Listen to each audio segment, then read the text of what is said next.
In this last section, we're looking at dilations, and I think we've seen this before, but we're going to go over it one more time since it's part of the whole transformation thing. It says to find the scale factor of the dilation and then determine whether it's a reduction or an enlargement. I'm going to start off figuring out whether it's a reduction or an enlargement. If we look, the original figure is here and the new one is here, so we can say definitely that it's an enlargement because it's gotten bigger. And whenever we do our scale factor,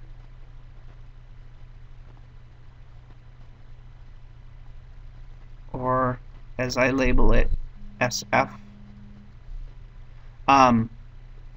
whenever we do our scale factor, it's always going to be the new over the old. So in this case, it would be CP prime over CP. So if we look, it's 12 over 8. Dividing both of those by 4, we get 3 over 2. So we can state that it's 1.5 times longer than the original.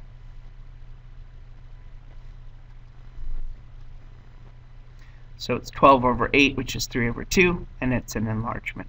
It's always the new over the old. If the new is bigger, then it's going to create a scale factor, and they use K for scale factor. You can use it as well. If the top number is bigger, it's an enlargement. If the top number is smaller, it's a reduction, because it makes sense, because if this was smaller, the new figure is smaller than the old figure. Here's another one. In this case, here's the original, here's the new. We can see that it's a reduction. Again, for our K, we'll use their method. We do the new over the old. The new has a distance of 18, so my CP prime is going to be 18, and my CP is going to be, in this case, 30. Both of those are divisible by 6, so that gets me 3 over 5.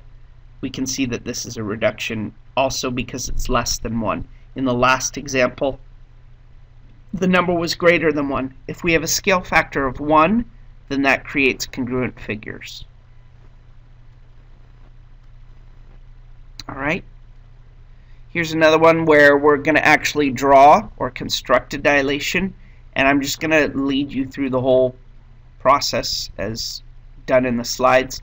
Center of dilation is going to be at D, and the scale factor is going to be 2, so the lengths are going to be twice as long. So in this case, what we do is we start off with our original figure where the center of dilation is here. We're going to draw vertices that go through each of the points. So from D, we want something that goes through D and G, through D and F, through D and E. And what we're going to do is create something that's twice as long here, twice as long here, and twice as long here. We do that with a compass. So we're going to take a center at D and find this distance and then move the compass over. So it'll be something like this. So we'll have our compass here.